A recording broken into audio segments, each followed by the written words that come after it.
And I'll actually explain a little bit on the Warriors and the Houston Rockets here, because now the Warriors, man, obviously they were in a play-in situation and they made it out of the play-in, which is, a huge deal for them. They beat the Memphis Grizzlies and now they secured that 7th seed to play the Houston Rockets, who were the number 2 seed and who is the number 2 seed. But above all, in this matchup between the Warriors and the Rockets, man, I'm easily going with the Warriors to take down the Rockets in a minimum of 5 games. Yes, I said 5 games. I think it's going to happen because the Houston Rockets, man, they're too young. They're too inconsistent. They're too inexperienced. And there's just not enough talent to go around on that roster. And ultimately, above all, Steph Curry is 4-0 against the Houston Rockets in playoff series. And every other team that he's played against the Houston Rockets has been much better than this Houston Rockets team that's on the roster right now. So when I'm looking at this and I'm saying, okay, well, Steph Curry and Draymond Green and Jimmy Butler got to go against the Houston Rockets, I'm like, bro, this is a dub. This is a dub because they got the playoff experience here. Obviously, they can buckle down and lock in when they need to, like they did against the Memphis Grizzlies. But me saying the Rockets is going to lose in 5 games doesn't necessarily mean it's not going to be close games. It doesn't mean it's not going to be good games that we're watching. I think it's going to be a great series, and I think it'll be great games that's displayed. But above all, it'll be taxing. It'll be a taxing game, a taxing series on the Warriors. They'll just come away with the win. I just don't see them losing to a team with no playoff experience. Rockets, they haven't been in the playoffs. They've been nowhere to be found in the playoffs at all.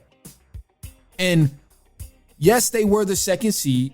Yes, they, play physical. They play defense. They're number 2 in rebounding and all of these glorious stats that you can pick up. But also, they just don't have the unique talent on the roster to go against a well-sautéed Warriors team.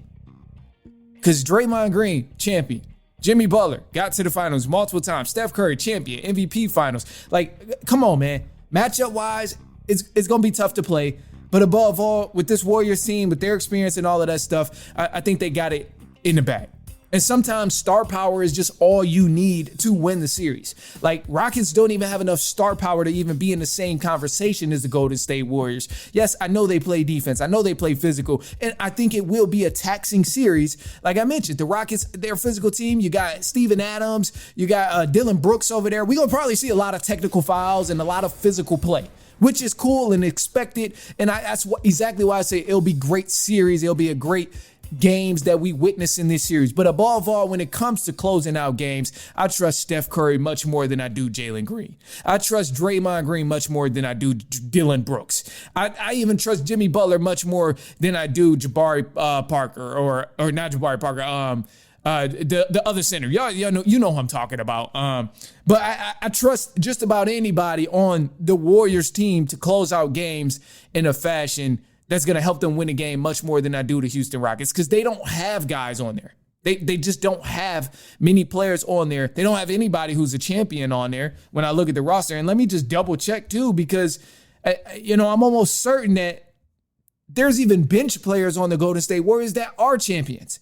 Like, so, when I'm thinking about this in a broad perspective of, okay, well, Warriors and Rockets, number 2 seed, play-in team. Yeah, it sounds crazy. It sounds ridiculous. And I know, people let the hype get to your head of, oh, this is a number 2 seed. How can you say they're going to lose? They're a number 2 seed. They won over 50 games this year. How can they possibly lose to a play-in team? The narrative is crazy. The narrative is crazy. But it's going to be a reason why everybody is like so crazy hype about the Warriors and blow this narrative out of proportion. You got to do the build up in order to do the celebration. Like if the Warriors, now if they lose, it's no expectations. It's whatever. But above all, with the Rockets being the number 2 seed, it's already expected that they win. It's just, I think if they had the Memphis Grizzlies, maybe they would go on to the next round. But they got an experienced team in this matchup against the Golden State Warriors, and I just don't think it's going to be enough. So, in the wise words of Kendrick Lamar, it's not enough.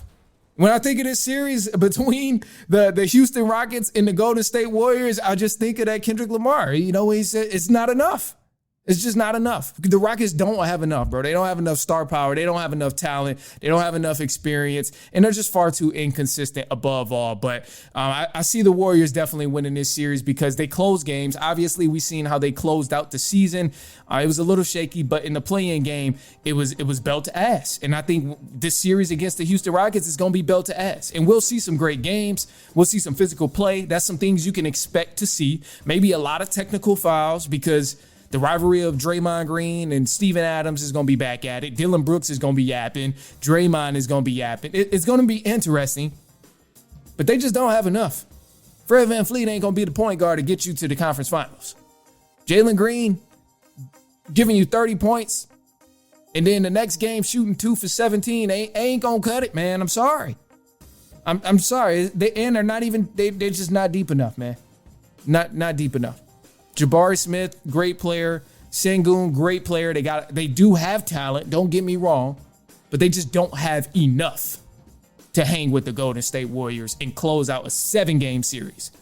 Maybe if it was a play-in game, they could probably get the Warriors. But a 7-game series, no, I'm not doing it. Warriors in 5. Warriors in 5. Rockets just ain't got enough.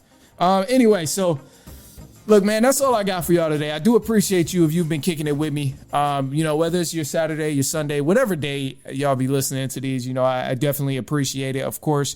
But I'll go ahead and say, leave us a quick take on a voicemail line, 219-413-9405. And then, of course, we'll play your take back on the next episode. We'll go ahead and drop your take and we'll respond to it and all of that. So let me know who you got winning in these playoff series that's coming up. If it has your interest, I know some people, we've had conversations where some people are like, this is the worst playoffs, these terrible matchups. And I thought it was the best. I'm like, damn, I was caught me by surprise. So, go ahead. Let me know what you're thinking about these playoff series. I would love to hear what everybody else has in mind about these series. Is it good matchups? Is it bad matchups? Do y'all think this is going to be a great playoffs? Is lining up? Personally, I believe that the matchups that we're getting in this playoffs and the NBA season as a whole has kind of been a great NBA season so far. So I'm sure that coming to the end in the playoffs, seeing these matchups, it's a lot of teams that's like spread out with even talent matching up against each other. So I'm excited about it. It kind of reminds me of a time, where it wasn't just an automatic winner, where it was like, a point in time where it was opposite of, the Lakers is going, the Warriors is going, the Cavs is going to the finals. At this point, we really don't know who's going to the finals. So I'm excited about this. And, I think the championship is really up for grabs for any team. And a person can make an argument for any team to win the championship this year. So I would love to know what y'all think about that. Shoot us a call, 219-413-9405. And then, of course, I'll play the take back on our voicemail line. Other than that, man, that's all I got. So I'm going to leave y'all with a positive note. And the positive note here is just going to be to be grateful for the things that you have. I'm going to just keep it as simple like that. Sometimes I repeat these things, sometimes I don't. But I just, regardless, I want it to be genuine. So be grateful for the things you have. So sometimes, I'll find myself, because I say it's the run because, we're all working hard. We're running towards something. But there's times I get frustrated about stuff. Certain things aren't the way that I want it to be. Certain things aren't going the way I want it to be.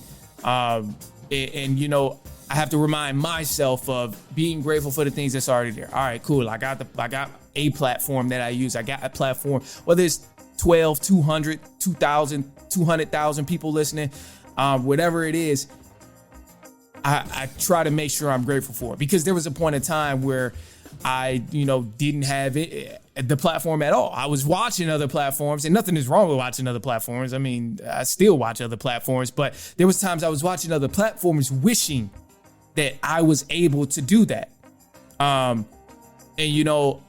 So it makes me grateful to think that, okay, cool, I do actually have a platform, whether it's a lot of people or little people on any episode that's listening. Either way, just be grateful for the things you have. And then that also makes me think, man, I have to give a special shout out. And I meant to do this earlier in the episode, but I forgot. But don't even trip. Don't worry about it. I'll clip it up. They're going to get the social media shout out and all of that. Definitely want to give them their props, man. So first and foremost, I want to thank Millions podcast. Thank you so much, man. You guys honored me, and man, I'm very, very appreciative of you guys at Millions Podcast. Thank you for dropping me in the top best 80s professional sports podcast. So this is like crazy, because I seen this and I read the email and I'm like, man, nah, what? Like, I didn't even submit. I didn't nominate. Like, what? I didn't submit for that and stuff. Because sometimes that's the case. Sometimes I do try and submit to be on rankings and lists and all of that stuff with podcast platforms. But bro, thank you, Millions Podcast. You guys nominated me and put me on the list for best 80 professional sports podcasts. And I'm ranked. Let me go to it and see what number I was ranked. I believe it was like number 12. But man, the list is... Oh, no, it was not 12. I got to go back. I was 17. I'll take it. I will take it. Like, you guys put me at 17. So I'm like very grateful for this. And I genuinely appreciate it so much, bro, because people who are close to me know how hard I work at the podcast and know I'm always trying to, the team I have, bro, Steph, all y'all at Clutch Points. Man, I'm so grateful for it. Obviously, like I'm gonna always continue to push for more, but man, I'm so grateful for it, because this just goes back to what I was talking about being grateful for the things that you do have. Like, sometimes everything isn't where I want it. My numbers on certain episodes is way higher and sometimes it's way lower. Like, me just being genuine with you guys, honestly. But bro, like, no, seriously, man, it makes me just extremely grateful to be on this list of best 80 professional sports podcasts. And then also too, I don't even remember what number. I gotta go look, but you guys put me on the 20 best Detroit Lions podcast. Crazy. I talk about the Lions. They threw me on there. 100 best NFL podcast. I'll take it as well. I need to go look at all of my numbers on here. So you guys are going to be getting a bunch of shout outs, because again, man, I'm just grateful for it. And these are big names on these podcasts too, bro. Like, I'm on here with Pardon My Take.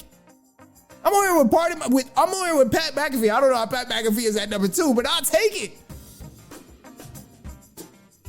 Busting with the boys, man. These are some crazy podcast platforms. So, man, I am grateful for it. And part of me genuinely doesn't know how to express it, because I'm so used to just accepting a win and then being like, okay, keep pushing forward. I'm so used to doing that. So I'm not really used to doing it. And honestly, me just being on here talking to y'all is me just brambling, and I'm really just going on at this point. It's just an open diary at this point. So whether it's you, Tam, Steph, I'm sorry, whoever edited this, oh man, or if I edited myself, whoever is editing this, oh man, hey, it is what it is. Don't trip. Either way, man. No, definitely just want to give a shout out to them. I'll probably be shouting them out for the next 1 to 2 weeks, because no, man, seriously, do appreciate that. But anyway, above all, man, look, be grateful. That's the positive note. And man, I've been talking y'all ear off. So enjoy the weekend. I'm about to get up out of here. I'm excited to watch my Pistons win a playoff series since the first time since 2008. So yeah, man, my Pistons about to win a series. And other than that, we'll be back later on next week. And so on and so on and so on.